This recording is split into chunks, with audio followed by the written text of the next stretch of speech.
Bismillahirrahmanirrahim. Perkenalkan, saya Tiara Jahra. Saya Yanti Latifah Wardani. Dan di sini kami akan mempresentasikan tentang masa kelemahan sampai masa runtuhnya Bani Umayyah I Damaskus. Adapun poin-poin yang akan kami sampaikan pada video ini yaitu yang pertama, faktor-faktor penyebab runtuhnya Bani Umayyah I Damaskus. Yang kedua, faktor-faktor pemicu munculnya pemberontakan. Dan yang ketiga, proses runtuhnya Bani Umayyah I Damaskus. Langsung saja kepada poin yang pertama, yaitu faktor-faktor penyebab mundurnya Bani Umayyah I Damaskus. Ada beberapa faktor, yaitu faktor internal dan faktor eksternal. Faktor internal atau faktor dari dalam yaitu adanya sistem monarki yang dipakai oleh pemerintahan Bani Umayyah dalam proses peralihan kepemimpinan, memberikan pengaruh paling besar terhadap lemah dan hancurnya Bani Umayyah I, yaitu putra mahkota yang diangkat menjadi khalifah pengganti khalifah sebelumnya masih kecil dan kurang profesional. Khalifah-khalifah tersebut tidak bisa melakukan kebijakan, bahkan tidak dapat memberikan satu pemikiran untuk perkembangan pemerintahan ke depannya. Serta perilaku amoral dari para khalifah dan pembesar khalifah Bani Umayyah yang menjadi pengaruh terhadap hancurnya Bani Umayyah I. Dan faktor eksternal atau faktor dari luar, yaitu munculnya kekuatan Bani Abbasiyah, Persia, Bizantium, dan kerajaan-kerajaan Nasrani.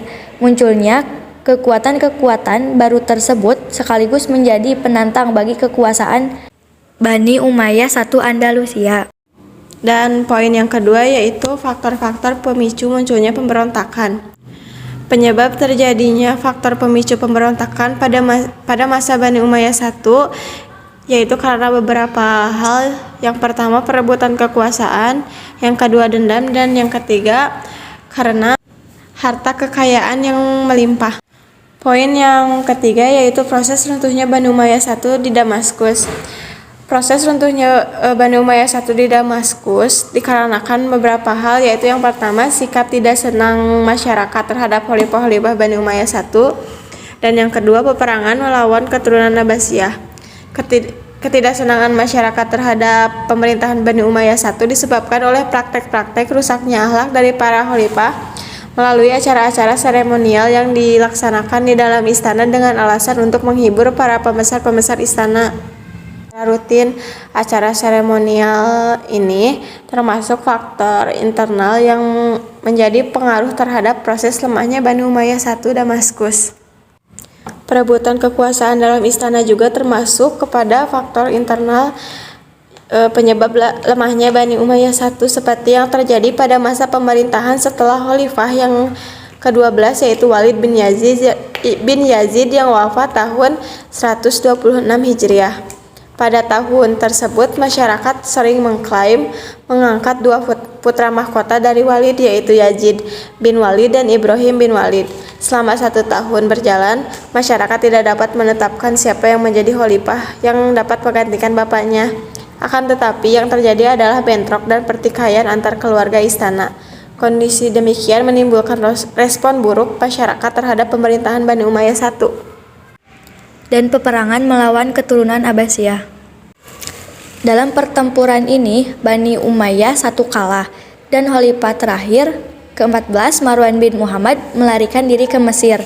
Marwan dikejar oleh pengikut Abu Abbas, kemudian ditangkap dan dibunuh di Mesir. Mayatnya, Marwan dikembalikan ke Madinah dan dikuburkan di Madinah. Kekalahan Bani Umayyah I di Al-Jab sekaligus mengakhiri masa pemerintahan Bani Umayyah I dan sekaligus diproklamirkan berdiri kekuasaan baru, yaitu Bani Abbasiyah. Dan dapat disimpulkan bahwa faktor-faktor penyebab kemunduran Bani Umayyah I yaitu sistem pergantian khalifah melalui garis keturunan atau karena sistem monarki adalah sesuatu yang baru bagi tradisi bangsa Arab yang lebih menekankan aspek senioritas, pengaturannya tidak jelas, dan menyebabkan terjadinya persaingan tidak sehat di kalangan istana. Latar belakang terbentuknya Bani Umayyah I juga tidak bisa dipisahkan dari konflik-konflik politik yang terjadi pada masa pemerintahan Khalifah Ali. Juga pada masa kekuasaan Bani Umayyah I, tentang pertentangan etnis antar suku Arabia Utara dan Arabia Selatan yang sudah ada sejak zaman sebelum Islam semakin meruncing.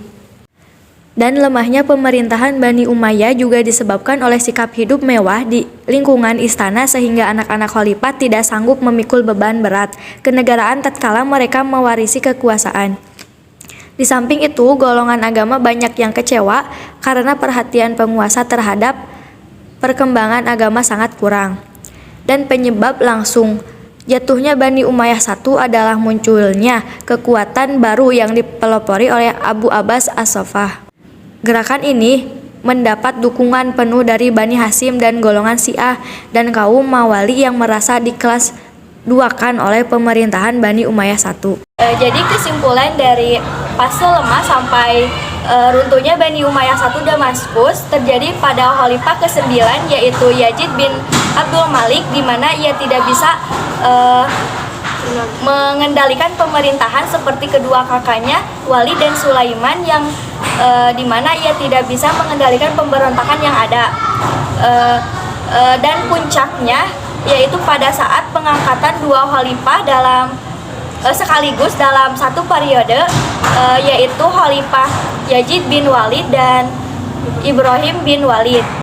Dan kedua, adanya sistem monarki yang menjadi faktor dominan penyebab runtuhnya Bani Umayyah I Damaskus.